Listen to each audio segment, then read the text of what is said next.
Here I've got ALCATEL 3 and let me show you how to activate low power solution on the following device.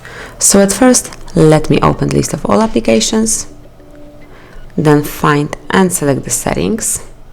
Here you have to locate battery, which is here, and now tap on more icon.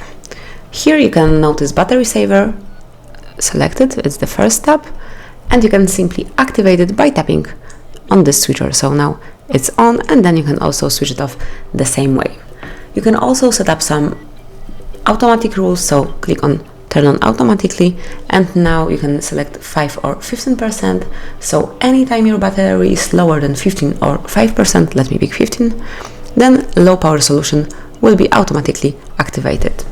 You can also have, if it's off, you can also activate low power warning, so it will notice you that your battery is pretty low.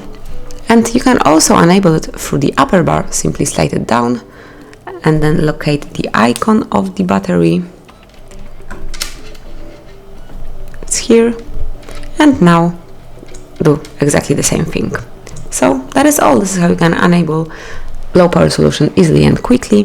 Thank you for watching. Please subscribe our channel and leave the thumbs up.